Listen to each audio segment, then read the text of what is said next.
A continuación, voy a presentar mi ponencia sobre la importancia de la alimentación en los fármacos que actúan a nivel del sistema cardiovascular.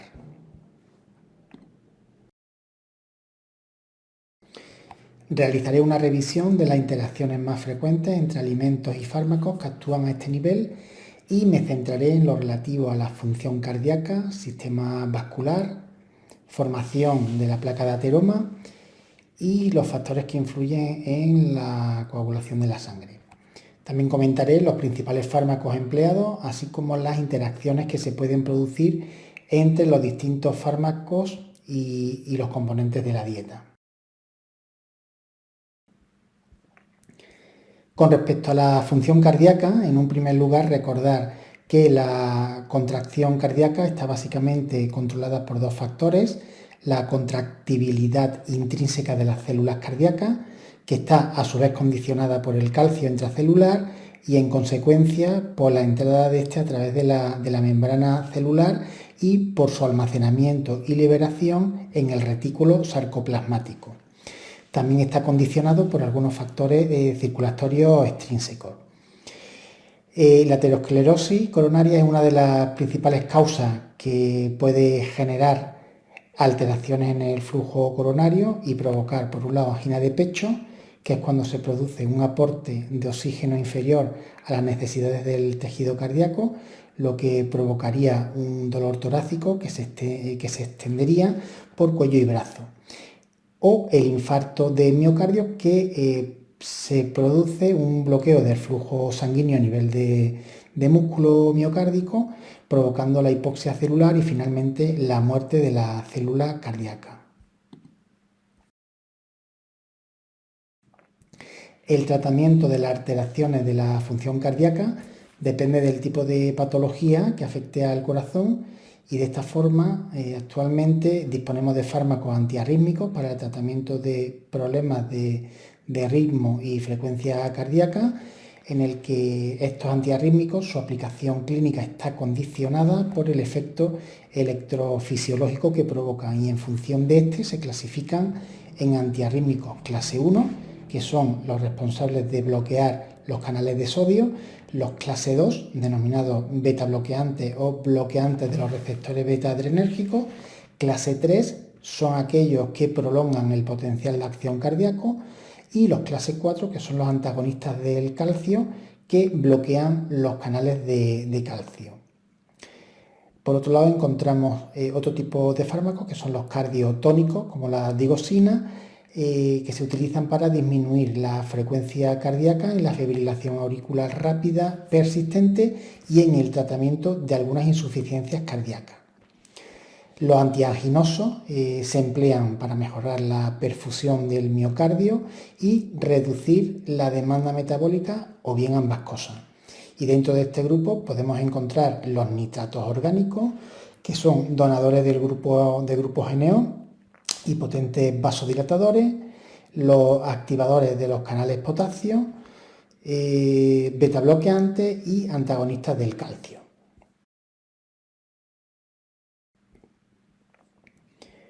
Según el tipo de fármaco tendremos los siguientes efectos secundarios. Dentro de los antiarrítmicos podemos encontrar la lidocaína, en el que su efecto secundario deriva de su acción en el sistema nervioso central y puede producir somnolencia, sedación, desorientación e incluso convulsiones. Otro fármaco sería la amiodarona. Es un fármaco fotosensible que puede provocar una coloración gris azulada de la piel, y también puede haber trastornos tiroideos, neurológicos e incluso digestivos. Habría que destacar la arritmogénesis, que es la capacidad de estos fármacos de degradar la arritmia que queremos eliminar o incluso generar una nueva.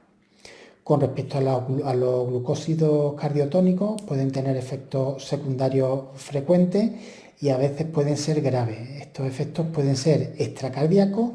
que serían náuseas, vómitos, diarrea y cierta confusión, y otros efectos cardíacos, que podríamos encontrar, por ejemplo, una disminución de la frecuencia cardíaca, aumento de la fuerza y alteración del ritmo cardíaco.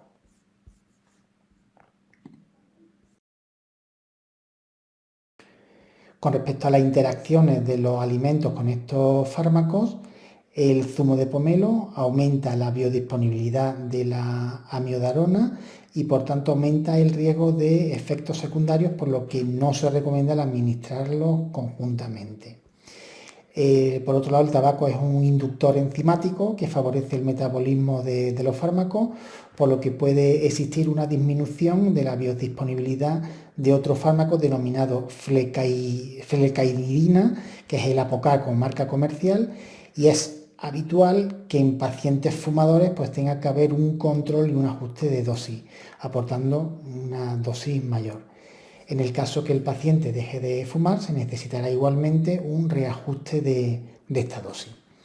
Por último, la fibra alimentaria. Es muy frecuente que se recomiende consumir un aporte extra de fibra para la disminución de los valores elevados de colesterol en sangre y, como no, la fibra tendrá efectos beneficiosos a diferentes niveles. Por ejemplo, también en otras patologías, por ejemplo, como coadyuvante en el tratamiento de la diabetes, pero también puede tener algunas interacciones con determinados fármacos que ya veremos.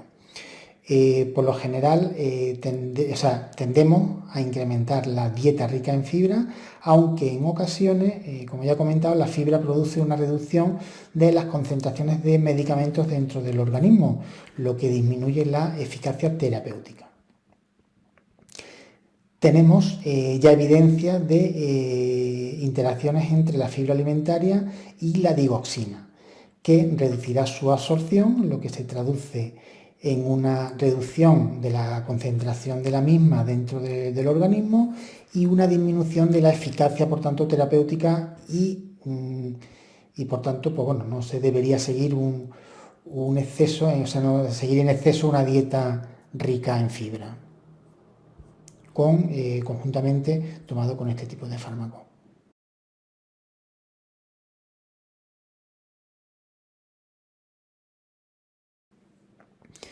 Con respecto a las interacciones que pueden dar entre los alimentos y fármacos empleados para patologías del sistema vascular, comentar en primer lugar que el sistema vascular está formado por músculo liso y su contracción está modulada por hormonas circulantes y por mediadores liberados de forma local por terminaciones nerviosas simpáticas y células endoteliales. Sinérgicamente al sistema nervioso simpático también actúa el sistema renina-angiotensina, que transforma la angiotensina 1 en angiotensina 2, que es un potente vasoconstrictor. La hipertensión es el trastorno más habitual del sistema vascular, que si no es tratada correctamente aumentan las probabilidades de sufrir algún accidente cardiovascular y de insuficiencia renal. Los fármacos vasoactivos que actúan en el sistema vascular pues pueden actuar directa o indirectamente sobre las células de la musculatura lisa, y en función del efecto se clasifican en vasoconstrictores cuando provocan la contracción de la musculatura lisa mediante una acción agonista sobre receptores alfa-adrenérgicos, estimulando la liberación de noradrenalina o impidiendo su recaptación. Y por otro lado tenemos los vasodilatadores, que en función del mecanismo de acción se clasifican en acción directa, en los que se encuentra el verapamilo, nifedipino o diltiazem; de acción indirecta, captopril, enalapril o ramipril; y de acción desconocida tenemos, por ejemplo, la hidralazina. Los vasodilatadores tienen una elevada importancia clínica, ya que son utilizados en enfermedades de elevada prevalencia, como puede ser la hipertensión arterial, la insuficiencia cardíaca o la angina de pecho. Los principales antihipertensivos pues pueden clasificarse en las siguientes categorías, también en función de su mecanismo de acción. Podemos encontrar los denominados diuréticos, que disminuyen la volemia y por tanto la presión sobre las paredes arteriales, y pueden ser, por ejemplo, la torasemida, furosemida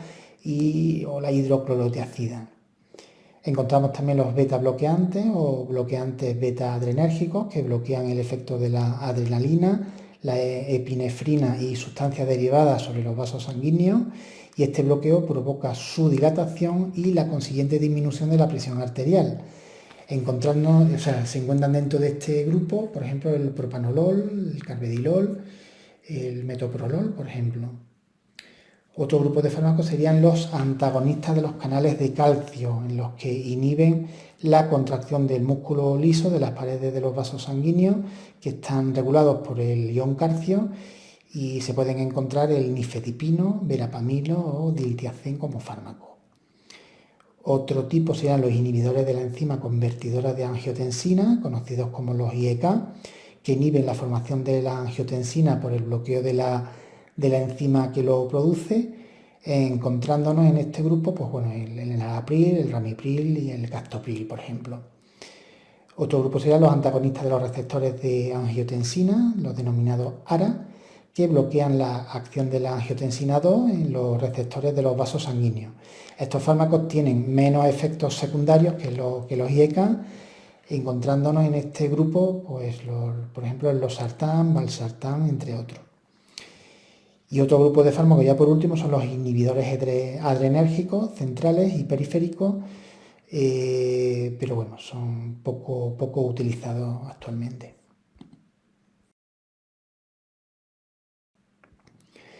El efecto de estos fármacos antihipertensivos con los alimentos, en general,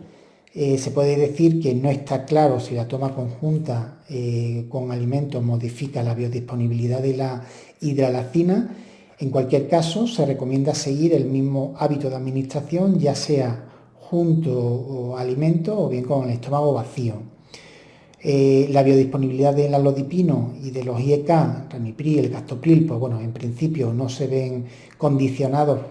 por la ingesta de alimentos en el momento de administrar dicho fármaco, por lo que se puede recomendar la administración con o sin comida. Por el contrario,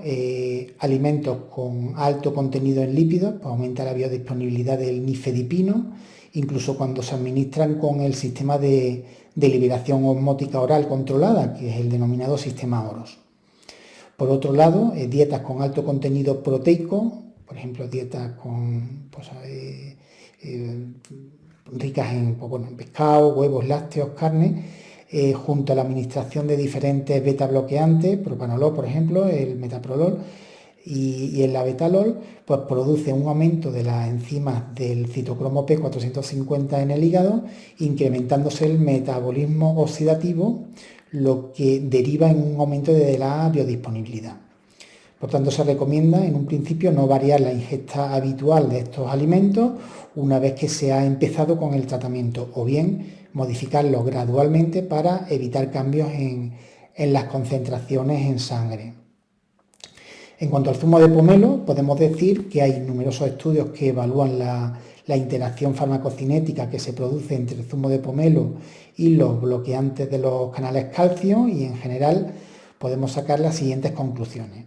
Con respecto al alodipino, pues no interacciona con el zumo de pomelo ni en biodisponibilidad del fármaco ni en sus efectos terapéuticos. El difedipino, felodipino y nimodipino presentan un incremento en su biodisponibilidad cuando se administra junto a este zumo de pomelo. Este incremento en su biodisponibilidad va acompañado de una importante disminución de la presión arterial. Para el verapamilo y el diltiazem existen resultados contradictorios, no hay nada definido. La influencia del zumo de pomelo en la biodisponibilidad de los antagonistas de los receptores de angiotensina, los denominados ARA, como por ejemplo el losartán, pues muestra una disminución del metabolismo activo del losartán, lo que da como resultado una disminución de su biodisponibilidad. Con respecto al zumo de arándanos y productos que contengan naranja amarga, habría que recomendar evitar la administración conjunta con el nifedipino por la misma razón que el zumo de pomelo. En cuanto al etanol, pues vemos que la ingesta durante la administración de fármacos antihipertensivos pues no provoca una modificación significativa de sus parámetros farmacocinéticos, pero es conocida pues la acción vasodilatadora de los vasos coronarios cuando es consumido en cantidades no tóxicas. Y por otro lado, se ha descrito importantes efectos hipotensores tras el consumo de fármacos antihipertensivos y etanol, Y este importante efecto hipotensor pues, puede ser debido a una posible acción sinérgica del etanol y del tratamiento antihipertensivo. Con respecto al tabaco, recordar la acción inductora enzimática en el hígado, ya comentada sobre el metabolismo hepático, que provoca una mayor metabolización del verapamilo y debe ser tenida en cuenta por el médico a la hora de pautar la dosificación para obtener una correcta farmacología y terapéutica. En fármacos beta bloqueantes adrenérgicos como el propanolol, el tabaco produce una inducción de su metabolismo, dando como resultado una disminución de su biodisponibilidad. En cualquier caso, un paciente hipertenso siempre se le debe recomendar que cese su hábito tabáquico.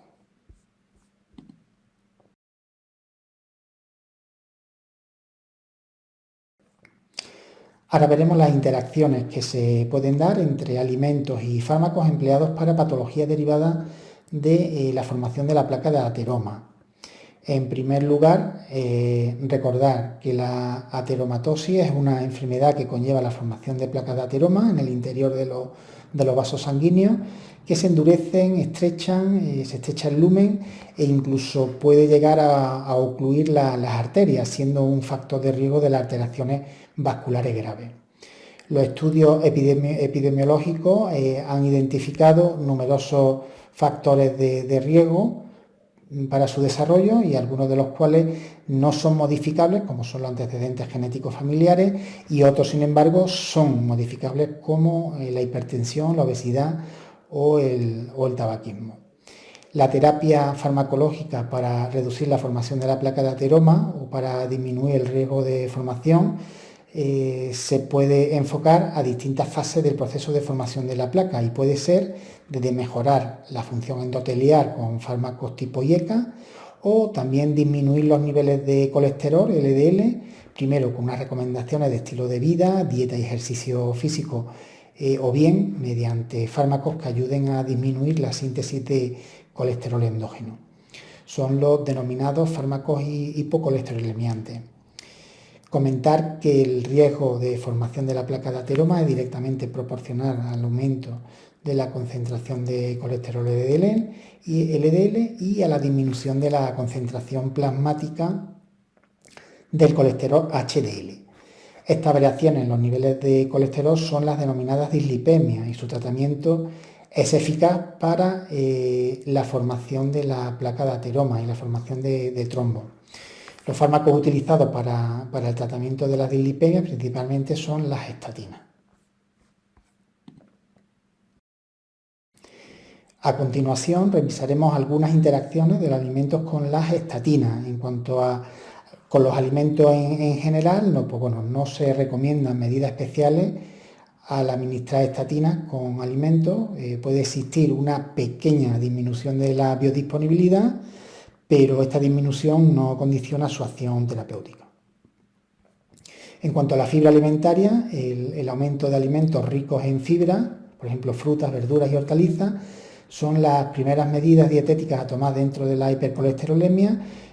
pero podemos decir que la fibra y las estatinas por separado son útiles en el tratamiento de la hipercolesterolemia, pero no deben consumirse juntas, deberían separarse al menos 4 horas para asegurarse que todo el fármaco es correctamente absorbido. En cuanto al zumo de pomelo, hay numerosos estudios que establecen que aumentan la biodisponibilidad de las estatinas, salvo de una de ellas, la pravastatina, que esta interacción resulta muy importante debido a la posibilidad de producir efectos adversos graves como puede ser fallo renal debido a la alta concentración plasmática que se produce de las estatinas. En cuanto al etanol, la ingesta moderada de alcohol ha sido estudiado en pacientes con altos niveles de colesterol que han sido tratados con estatina, concretamente con fluvastatina, y este estudio demostró que la ingesta moderada de alcohol, el equivalente a 2 copas de vino al día, no producía ningún cambio en la seguridad y eficacia del tratamiento con esta fluvastatina. Pero no se ha visto solamente se ha estudiado con este tipo de estatina. No hay estudios actualmente realizados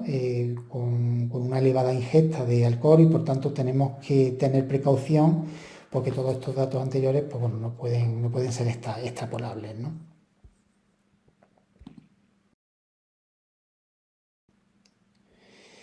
Con respecto a las interacciones que se pueden dar entre alimentos y fármacos empleados en la prevención de trombo, comentar en primer lugar que debido al estilo de vida de nuestra sociedad, las enfermedades trombóticas, infartos, isquemias o ictus son relativamente frecuentes en nuestros días y pueden acarrear graves consecuencias si no son tratadas adecuadamente.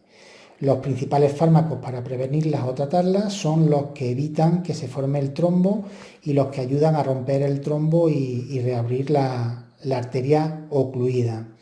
Dentro de los fármacos que evitan la formación del trombo tenemos los anticoagulantes inyectables, los anticoagulantes orales, por ejemplo la warfarina o el acenocumarol, que en este caso el Sintrom es la marca comercial por excelencia. Recientemente dentro de este grupo se han desarrollado los denominados NACOS, que son nuevos anticoagulantes orales que no son dependientes de la vitamina K, que ya veremos. Dentro de los fármacos que ayudan a romper el trombo tenemos los fármacos fibrinolíticos, que como puede ser la streptokinasa. Cada vez se emplea con mayor frecuencia los fragmentos de heparina en lugar de heparina no fraccionada, y estas serían las heparinas de bajo peso molecular, la bemiparina, enoxaparina o, por ejemplo, la dalteparina. Se pueden administrar por vía subcutánea, permite un mejor ajuste de dosis y permite que el paciente pues, aprenda a automedicarse. La warfarina y el acenocumarol son los anticoagulantes orales más importantes y actúan pues, inhibiendo la síntesis de los factores de coagulación dependientes de la vitamina K. El efecto terapéutico de estos fármacos tardan varios días en manifestarse debido al tiempo necesario para la degradación de los factores de la cascada de coagulación que han sido previamente activadas. Además de su efecto terapéutico, varía ampliamente entre los pacientes, por lo que se debe realizar un seguimiento individual durante el tratamiento con el fin de ajustar, en caso necesario, la dosis. En caso de una sobredosificación de estos anticoagulantes y por tanto el riesgo de sufrir hemorragia, su antídoto es la vitamina K. Los efectos secundarios asociados al tratamiento con anticoagulantes son poco frecuentes, siendo el de mayor peligro la hemorragia, sobre todo la intestinal o la cerebral. En función del riesgo y la probabilidad de aparición de la hemorragia, el tratamiento consiste en retirar el fármaco en los casos más leves o en administrar vitamina K, que es el antídoto de plasma fresco o bien concentrado de factores de coagulación.